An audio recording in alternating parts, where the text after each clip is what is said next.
안녕하세요. 조리입니다. 우리가 인생을 살면서 세상살이가 너무 힘들어서 내 꿈을 쫓다가도 금세 주저앉아 버릴 때가 있지 않나요? 꿈만 있으면 된다. 열정만 있으면 이룰 수 있다. 라는 말들을 들으며 무작정 달려왔지만 어느 순간 방향을 잃고 헤매고 있는 나를 발견하게 될 때가 참 많아요. 사실 많은 사람들이 꿈이 크면 언젠가는 이룰 수 있다고 생각하는 경향이 있잖아요. 하지만 아무리 좋은 차라도 내비게이션 없이는 목적지에 도착하기가 어려워요. 자신이 원하고 좋아하는 일을 이룬 사람들의 공통점을 보면 그들은 단순히 꿈만 컸던 게 아니라 그 꿈을 현실로 만드는 구체적인 전략을 가지고 그 기초 작업부터 견고히 하면서 꿈을 현실화해 나가요. 오늘 제가 소개해드릴 책의 저자는 놀랍게도 아직 대학생임에도 불구하고 본인의 꿈을 하나씩 현실화하고 구체화시키면서 책까지 쓴 대단한 인물이었어요. 아실지 모르겠지만 현재 전진소녀라는 이름으로 유튜버로서 활동을 하고 있는데 책을 읽다 궁금해서 영상을 함께 보니 참 배울 게 많은 사람이라는 게 느껴졌어요.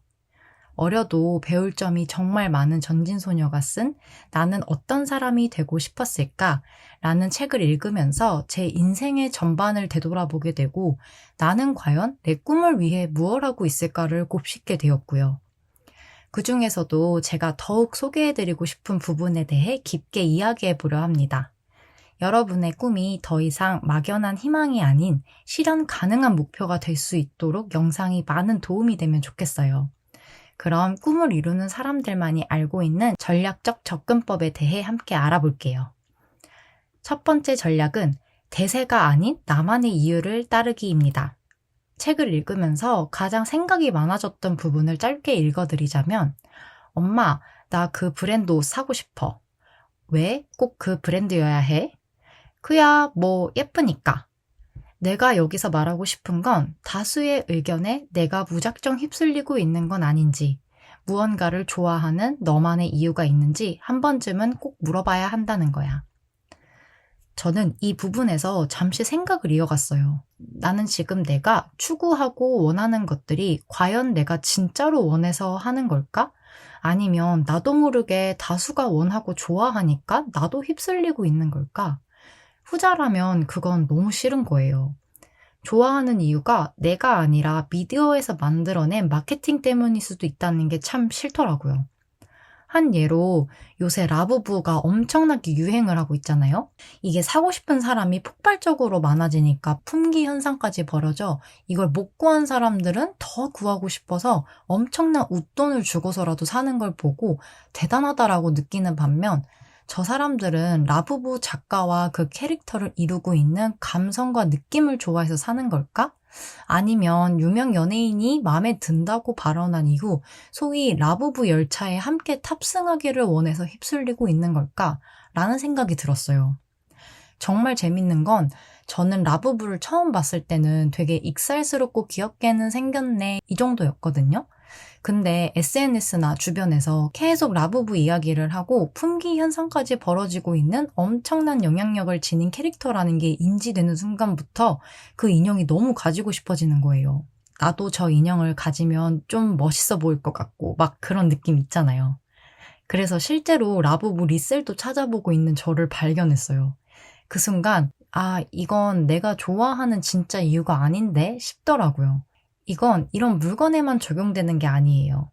직업을 찾을 때도 과거에 저도 그랬고 제 주변 친구들도 그랬고 그 당시 핫하게 떠오른 소위 돈 많이 주는 직업군을 가려고 다들 엄청나게 치열했던 20대 때가 기억이 나요. 그 당시 개발자가 정말 돈을 많이 주는 직종으로 떠올랐었는데 전혀 그쪽과는 무관했고 관심도 없던 친구 한 명이 개발 공부를 바짝 해서 회사를 어찌저찌 잘 들어갔어요. 근데 결국 몇 년 뒤에 너무 힘들고 본인 적성과 맞지 않아 퇴사를 했었고요. 그렇게 몇 년이 흐르니까 그냥 자기 탐구 없이 맹목적으로 개발 직군에 들어간 친구들은 다들 줄퇴사를 하고 다시 직업을 찾는 오픈 현상을 보면서 대세만 따라갔을 땐 얼마나 큰 시간 낭비를 하게 되는지 좀 깨닫게 됐었어요. 요즘 세상은 나의 개성을 정말 잘 찾고 멋있게 드러내야 살아남는 시대예요. 그만큼 더욱 살기 힘들어진 건 맞아요. 제 20대와 요즘 20대를 지나고 있는 친구들의 업무 환경이 참 다르구나를 느꼈고요.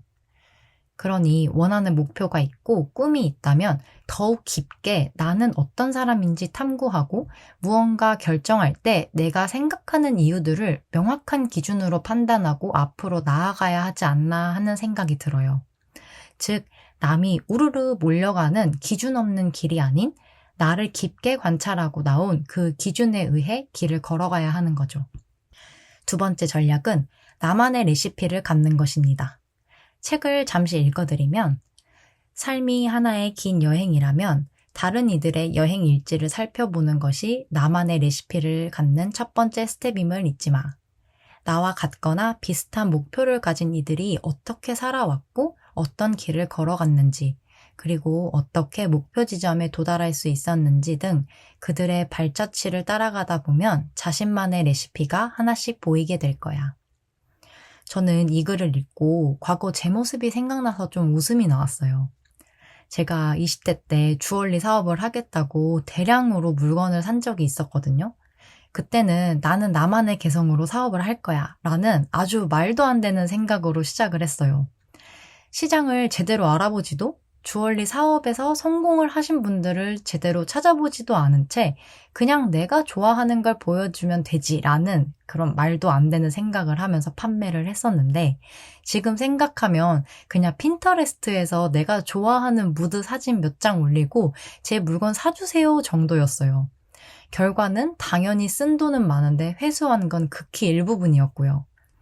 하지만 저자는 정말 지혜롭게 본인의 것을 찾아가고 있구나 싶었어요.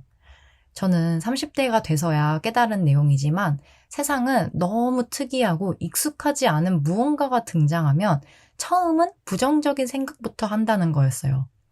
왜냐면 이게 익숙하지 않으니까 당연히 방어적일 수밖에 없잖아요.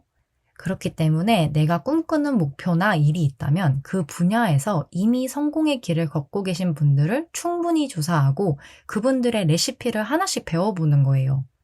그게 그분의 루틴이 되었든 사업 마인드가 되었든 그 방식을 하나씩 나한테 적용해서 해나가 보는 거죠. 그게 점차 쌓이다 보면 서서히 나만의 레시피를 만들어갈 수 있는 방법이 생겨요. 왜 요리를 잘하는 분들 보면 정형화된 레시피에서 한두 가지 독특한 재료를 첨가하여 전혀 다른 맛을 내잖아요? 근데 심지어 맛있어요. 그럼 그 요리는 또 다른 장르의 요리가 탄생을 하게 돼요. 그렇기 때문에 처음은 어떻게 요리를 하고 음식을 만드는지 충분히 배우고 터득한 다음 나만의 개성을 한두 스푼 추가하여 레시피를 만들어 보세요. 그럼 분명 그 진가를 알아보는 사람들이 생기고 내가 원하는 꿈에 다가갈 수 있을 거예요. 저도 조리만 지니는 레시피를 꼭 만들어 가고 싶다는 생각이 또 문득 드네요. 마지막 전략은 결정을 내리기 전 작게 시작해보기입니다. 잠시 책을 또 읽어보자면 학교를 자퇴하고 자신만의 길을 찾고 싶은 친구들은, 특히 나처럼 현장 일에 뜻이 있는 친구들은 그 어느 때보다도 신중해야 해. 어디에 있는가 보다 어떻게 하는가가 더 중요하고 자퇴한다고 해서 반드시 꿈을 찾을 수 있는 건 아니기 때문이야.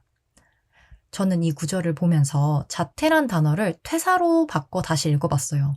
그러니까 무릎이 한 번 더 탁 하고 쳐지더라고요. 내가 하고 싶은 일이 생기더라도 현재 회사를 다니고 있다면 퇴사는 더욱 신중해야 해요.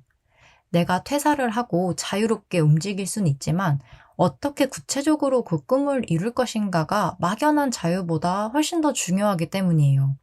퇴사를 한다고 내가 방향을 잃지 않고 갈 수 있다는 보장은 어디에도 없어요.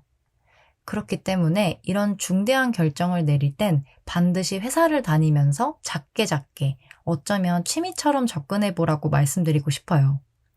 물론 회사를 다니면서 다른 일을 하는 건 정말 쉽지 않아요. 그만큼 시간과 체력과 돈이 투자되어야 하니 꽤나 부담이 되거든요. 근데 저는 이런 열정 없이 과연 퇴사를 해서 잘 이끌어갈 수 있을까? 라는 의문이 생기더라고요.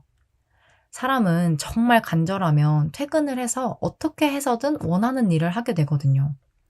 그런 간절함 없이 무작정 퇴사를 한다면 아마도 넘쳐나는 시간을 제대로 관리를 하지 못하거나 길을 잃고 방황하고 나만 아무것도 하고 있지 않다는 생각에 사로잡혀 제대로 된 꿈을 이루지 못할 가능성이 크다 생각해요. 그렇기 때문에 위에 두 가지 전략을 먼저 잘 채택한 다음 이 전략을 천천히 작은 스텝으로 해보는 거예요. 그럼 이게 실제로 행동을 하면 내가 생각했던 것보다 훨씬 더 내가 열정이 있구나. 혹은 생각한 것만큼 내가 원하는 게 아니었네? 라는 결정이 자연스럽게 나올 거예요. 그럼 그때 퇴사를 결정해도 늦지 않아요. 그러니까 너무 조급해하지 말고 내 인생이고 성공을 원하는 만큼 더욱 신중하게 내 기준을 가지고 결정을 내리는 게 꿈을 이루는 전략이지 않나 싶어요. 오늘 이야기한 세 가지 전략을 정리해보면 첫 번째, 대세가 아닌 나만의 이유를 따르기. 남들이 좋다고 하는 것이 아니라 내가 진정으로 원하는 것이 무엇인지 깊이 탐구해보세요. 두 번째, 나만의 레시피를 갖는 것. 성공한 사람들의 방법을 배우되 거기에 나만의 개성을 더해 독창적인 접근법을 만들어 보세요. 세 번째, 결정을 내리기 전 작게 시작해보기. 큰 변화를 주기 전에 작은 실험을 통해 내 진심을 확인해 보세요. 이 세 가지 전략은 단순해 보이지만 실제로 적용해보면 정말 강력한 변화를 가져올 수 있어요. 저 역시 이런 깨달음을 얻기까지 많은 시행착오를 겪었지만 여러분은 조금 더 현명하게 접근할 수 있을 거라고 믿어요. 꿈을 이루는 건 결코 쉬운 일이 아니에요. 하지만 막연하게 달려가는 것보다는 전략적으로 접근할 때 훨씬 더 현실적이고 지속 가능한 결과를 얻을 수 있답니다. 영상을 마치기 전 조리 구독자분들을 위해 작은 이벤트를 준비했어요. 현재 길을 잃은 것 같은 느낌이 있는 분들, 혹은 꿈은 있지만 너무 멀게 느껴지고 막연한 생각을 하고 계신 분들이라면 이 영상을 보시고 느끼셨던 점이나 여러분만의 경험을 댓글로 나눠주세요. 조리를 구독해주시고 댓글을 남겨주신 분들 총 5분을 추첨해 오늘 소개해드린 나는 어떤 사람이 되고 싶었을까를 선물로 보내드릴게요. 여러분의 꿈이 더 이상 막연한 희망이 아닌 구체적이고 실현 가능한 목표가 되기를 진심으로 바라요. 그리고 그 과정에서 여러분만의 독특하고 멋진 이야기가 만들어지길 응원할게요. 때로는 멈춰서 나 자신을 돌아보는 것도 꿈을 향해 나아가는 중요한 과정이라는 걸 잊지 마세요. 여러분은 이미 충분히 가치 있는 사람이고 여러분의 꿈 또한 충분히 이룰 만한 가치가 있어요. 그럼 오늘의 영상은 여기까지입니다. 여러분의 마음에 작은 여유가 닿는 시간이 되었길 바라요. 우리는 다음 영상에서 또 만나요. 안녕!